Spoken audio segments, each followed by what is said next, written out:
Hi everybody, I'm really tired if you can't already see it on my face.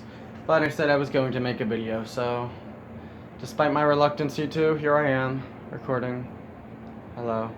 Alright, so getting right into this, talking about INFJs and overstimulation today. A lot of INFJs experience overstimulation, but if we ask the question, why? INFJ's cognitive functions go from introverted intuition, extroverted feeling, introverted thinking, and then extroverted sensing. Sensing is the last on our list, so what do you think happens whenever a sensory overload actually takes place? First thing to note is sensory overload can happen to anybody. It's when one or more of your senses are hyperstimulated, and it can result in physical fatigue, it can result in the body shutting down, the brain shutting down, there's a lot that can go with it. Feel free to look into it. It's called sensory overload. So for an INFJ, this is double the issue. INFJs have extroverted sensing as their final cognitive function. It is the least likely to be engaged, and it is the least present out of all of our cognitive stacks. Whenever it is forcefully used, or whenever it's used for lengthy periods of time, it exhausts the INFJ. When an INFJ becomes overstimulated, it is not simply sensory overload anymore, it is now a cognitive overload as well. If you wonder why INFJs don't like loud noises, it is because we physically are incapable of handling it. Our body and our brain shuts down. Now some of you might say, oh, well, INFJs just need to learn to deal with it better. That's not possible. The body has limitations. Sensory overload is something you can't help. I guarantee whenever you're around 100 screaming babies, learn to deal with it better. Don't get upset. What's wrong with you? Learn to deal with it. That's what you're saying to us. Okay, your body shuts down. That is called sensory overload. When you are in a daycare or you're in elementary school and the kids are shouting and you start getting a headache, that's sensory overload. Okay? Learn to deal with it better. That's cold. That is heartless. What's more, INFJ's last functions. Right, now let me take that step back. Our extroverted feeling only supplements our introverted intuition. We go inside of our head. Extroverted feeling just lets us go back inside of our head. Extroverted sensing is last on the list after introverted thinking. So we're always in our heads. We're always thinking. We're always observing. We're always adding to our knowledge. Okay? When we're forced to get out of our head for lengthy periods of time, that is what drains us. That is why large crowds exhaust us. That is why being around people all the time exhausts us. This has nothing to do with being an empath. It has everything to do with extroverted sensing and overstimulation working back to back, hand to hand. And extroverted sensing and loud noises make it twice to 3 times as easy for us to be overstimulated by noise.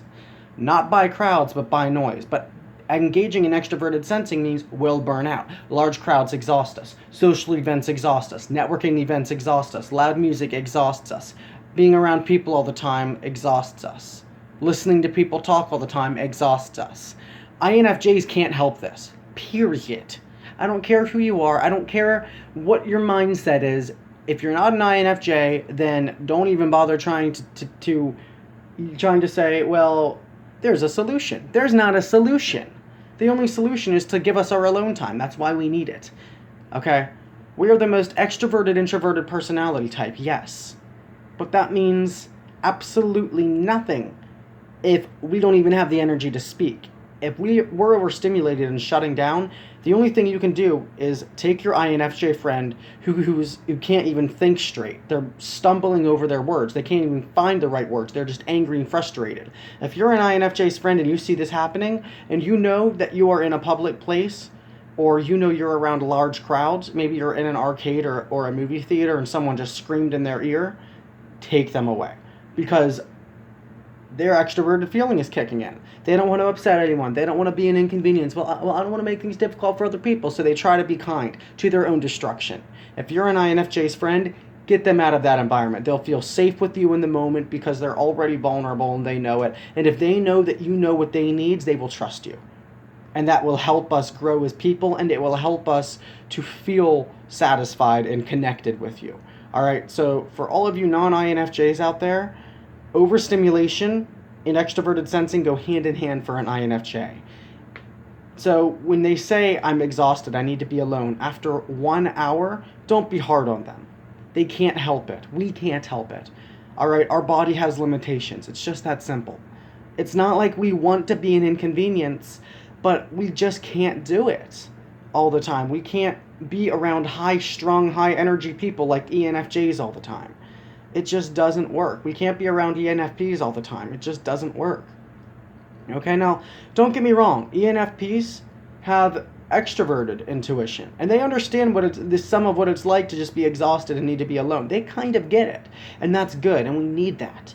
But what I am saying is, just because we have an extroverted personality does not mean we are extroverts.